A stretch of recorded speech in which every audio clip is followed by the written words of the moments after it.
When did you wrap up with WWE, and what did you do after that? So with the WWF, that I was going to school at the same time that I was doing the talent enhancement stuff, and back then it was very frequent because they did a lot up here in the Northeast for budget. So you'd go, Saturday, Sunday, and Monday. It would be 3 days. We'd get paid for the 3 days. They put us up in hotels for the enhancement.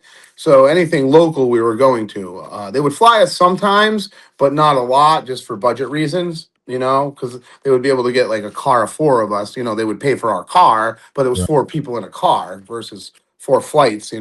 So we got to do a lot of that. And I think the era of wrestling started changing. And, Right. I put my finger on this just, being close with Tim White and Howard Finkel and Tony Grea and being able to like go to them to be an agent.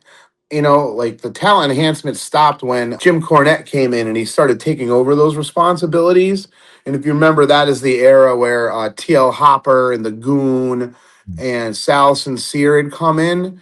They kind of like decided to like not get in a talent enhancement to just pay these guys to put the talent over on television for a while. And that like Saturday morning wrestling superstars and challenge, it kind of went away a little bit. Right. And even when you saw it resurfaced, and even now, you know, it's very rare and few far between. And these guys are just wearing, black pants and black shirts now, and they're now security is what it's turned into a little bit. But before it was be on deck and be ready. Oh yeah, yeah. I mean, You stay dressed till you got paid.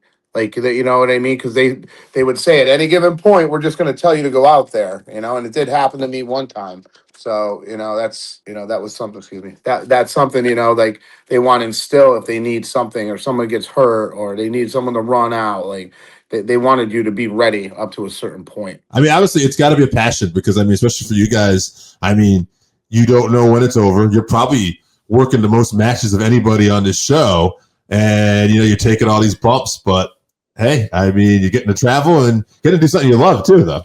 Well, and it's exposure. You can't ask. That's the best type of exposure. And you see, the Hardy Boys and PJ and Scott Taylor. They're examples of the guys that not every talent enhancement's going to have it or make it out of it, but those guys did, and they seized the opportunity. And whether it was networking or something an agent saw or a producer saw in them, or hey, I got this idea for a gimmick, and look at this person, and how well they did at it. Let's run with it, and it's up to that person to get it over. If it doesn't get over, then it's not happening. So, that's where, some of those ideas in that time, who can get that character over versus who, it wasn't believable. And WCW was a good example of doing that to guys, putting something on them that they didn't like take on. Where when WWF was like prepping you for a little bit more for it and getting you to do research on it and things like that. That's interesting.